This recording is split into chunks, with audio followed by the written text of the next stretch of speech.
Glenn Parker, High Vibration Foundation. Thank you very much for joining me. Now, if you're seeing, well, you probably can see cars go by and maybe even people and whatnot, but that's quite all right. I like these reflective shots, and I'm out and about getting some food and getting some stuff done today, doing a little shopping, gonna go have lunch. And I wanted to cover an observation that I made as far as integrity between two different industries. And I was getting set up, and by no means does this mean that Lyft or Uber have low integrity. It's just I think there is some weird stuff that goes on between the insurance companies and Lyft and Uber. And I'm going to tell you my story so you can make your own evaluation. But I found this really unusual in the integrity between the two. So I was in the process of shopping for a car, and I was checking with Ubers, is this the right car? Does this meet your qualifications, and blah, blah, blah. And I'm looking for insurance, and I called anywhere and everywhere and got online quotes and all this kind of good stuff. Now, I had a couple insurance agents call me, ones that deal with like any and every insurance company known to man. And I'm self-employed, and that makes a lot of insurance companies skittish, so you're disqualified for a lot of different companies because of that. So the ones that were left over that could have that were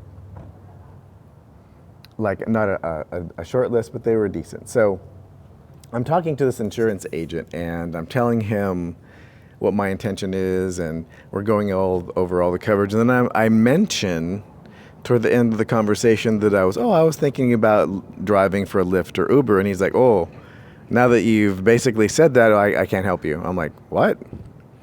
I'm like, what do you mean? Do I need special insurance for Lyft or Uber? He's like, well, if you're telling me you're going to work for Lyft or Uber, you're mentioning it, then I can't help you.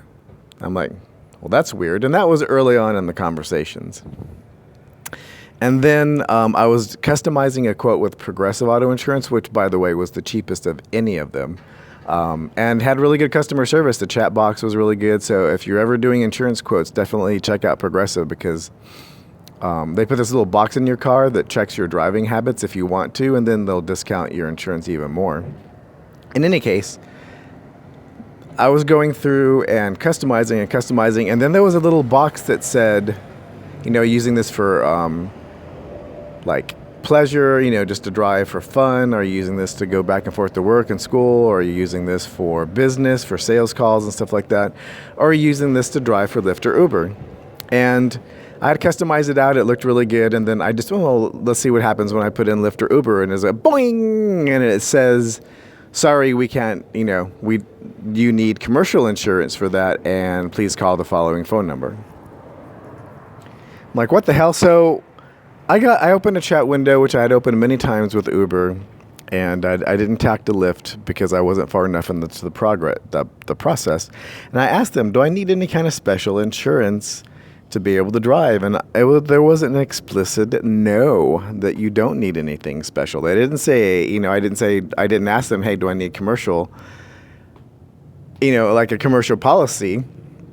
So basically they said, no, you don't need any kind of, so basically they want you to have a regular policy. They bind you under their own insurance when you're driving. You have like $1 million whatever and all these other extra coverages. And sorry, that hand's a little tired.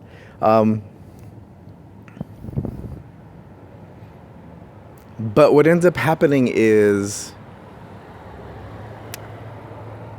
these, and it's rightfully so, because you're basically using your car for commercial purposes. You're a taxi service, a pseudo taxi service, and you're bringing people from A to B. So the insurance companies want you to have commercial insurance, and that's extraordinarily expensive and probably would not be as attractive to drive for Lyft or Uber. But if you have regular insurance, your regular insurance wouldn't get dinged anyway, from my understanding, when you're driving for Lyft or Uber, because you're covered under their like Uber insurance. You have an extra policy covering you when you're driving. But there's this communication between the two where, I guess Uber doesn't want to turn you off and say, well, most insurance companies want you to have commercial insurance. So it's this weird don't ask, don't tell, where you're driving your car more, and you're covered under a secondary insurance policy, so it's not even applicable to your primary insurance policy, because they wouldn't get dinged. You wouldn't even have to worry about like doing a claim with them, to my understanding. So anyway, it was really weird in this process. I don't see a lot of integrity, like this weird ask, don't tell, where Uber's saying, well, a lot of insurance, they're not saying that you would need commercial insurance companies, or that most insurance companies would want you to get commercial insurance if they knew you were driving for Lyft or Uber. So I don't know. It's a very strange circumstance. I don't find a lot of integrity in that, where it's no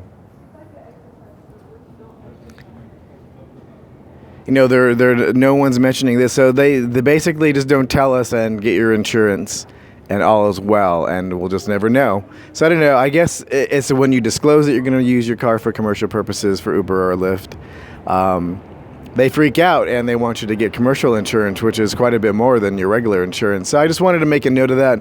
I thought during this process that was something that was really noteworthy. I haven't got insurance. I don't think I'll get a car that will be qualified to within the time limits to do Lyft or Uber, but I thought that was really noteworthy in that process during the research and communication between insurance companies and Uber.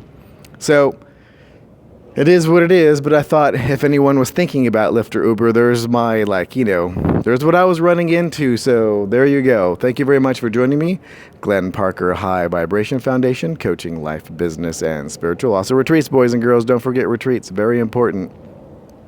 And if you, excuse me, down below in the description, there's tons of things. My arm's giving out. And tons of things going on down below in the description.